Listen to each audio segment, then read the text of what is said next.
Greetings, fellow test subjects. Test subject 1337 here for Aperture Gaming. They make it, we test it, you play it. And welcome to Aperture Reviews. Now, in today's episode, we are reviewing Princess Peach Showtime.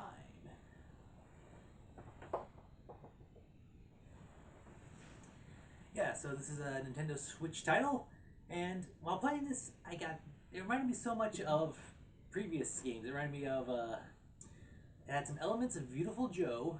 It kind of reminded me a little bit of Yoshi's Story from the N64. And it had a couple of elements that strongly reminded me of some of the Paper Mario games. And of course, as you can tell by the hat, it reminded me a little bit also of Super Mario Odyssey. So, how does this game fit all those other games together into it? Well, grab your tickets as we are going to the theater. Series.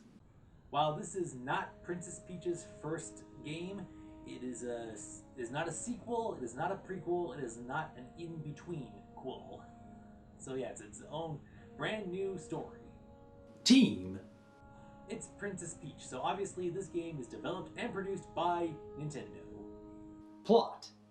The game starts with Her Majesty, Princess Peach, receiving an invitation to Sparkle Theater. It is a giant theater complex that's able to host multiple plays. So she arrives there, when all of a sudden the theater is invaded by an evil sorceress by the name of Grape. And she has her mischievous minions, the Sour Bunch, with her, who appear to be malevolent marionettes. They take over the theater, and for those who were unable to escape or who got kicked out, people are now trapped in the theater as the Sour Bunch run around wrecking the shows, doing whatever they want.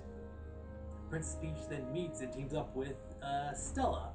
She is a sparkle sprite who watches over the theater and asks her to help her, get the theater back to normal. So I guess she's like the spirit of the arts or the theater, and so they're working together to clear out the riffraff rebel rousers from the theater. Gameplay controls. Much like how Mario got the magic hat, in this game, Peach gets the magic hair ribbon. So it works as how Peach goes into a show, and she starts off as her normal self, and she's able to help bring the power of Sparkle back to the sets and the actors. The actors are called Theets. Theets, like theaters. Anyway, after she helps, she has to collect special sprite magic to help. Each show has like 10 pieces in it, and the goal is to try to collect them all. After she goes through the show a little bit, she finds a place where she magically transforms into the leading lady for each production. She gets a special outfit. Each outfit has its own special and unique properties. There's Sword Fighter Peach, there's Patissiere Peach, there's Cowgirl Peach, and there's just so many different kinds of Peach. And one of the ones I really liked was Ninja Peach. But yeah, anyway, so then she becomes the leading lady of the show, and she has to fight off the Sour Bunch group to try to, help the story move along. So that's where I get that's where I do the cross comparison to the previous games I mentioned, because she's in a theater setting, she's on the stage, and she has to help, make sure the story has a happy conclusion, make sure everything's all wrapped up all nice. Now, even though you're on a stage, you're not just limited to left and right, and just acting actions. Sure, there's some spotlights where you do perform for the audience, but then there's areas where you have to jump up and down or complete certain objectives and use the special abilities for each costume. And one of the really interesting ones was the Ninja Peach outfit. Aside from combat abilities, she also has a variety of stealth mechanics. So I really like that one. Graphics. The graphics for this game are really good. When we first meet the outfits that she gets, we get a pre-rendered cinema thing, so the level of detail showing the fabrics, whether it's cloth or leather for her attire, it's really good. But everything looks like the level of cartoony Nintendo stuff that you would expect, from other Mario games like Odyssey or the Rabbids Invasion or even Kirby and the Forgotten Land. Everything looks really, it's that cartoon style that you know and love from Nintendo. Audio. Now, while no one in the game gets full reading dialogue, you have to read all the text on the screen. Every once in a while, a character will move, or there'll be an action, and they'll get maybe 2 or 3 lines words, or you'll get a sound effect. Same for Peach. She gets like a couple of words of actual dialogue. Yeah, and the rest of the game is basically sound effects and music. Multiplayer. No, there is no multiplayer. DLC.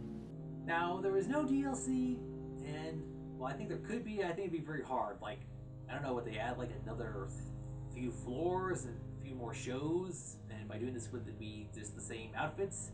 Or would they incorporate new outfits, new plays, and new villains? So, no DLC, but it's a very slim chance there might be some DLC. Issues. Technically, there's nothing wrong with the game. Gameplay-wise itself, while you are only limited to a stage, it does seem a little bit smaller, but at least, like I said earlier, they don't limit you to just going left and right on the stage. You actually do get some other areas to go to. But no, there's no real issues with this game. It plays really well. Buy, rent, or pass. I'd say that this game is a definite buy. Unlike the previous game I reviewed, this is a fun outing in the realm of Nintendo. It's not, like, ridiculously hard.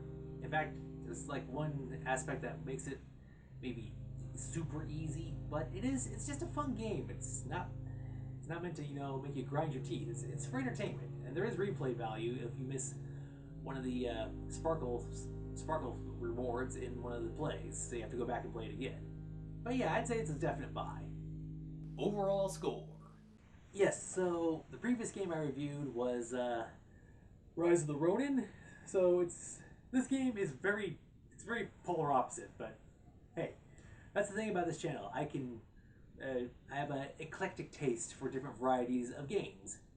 There's yeah, so I'd say Princess Peach Showtime gets a solid 10 out of 10.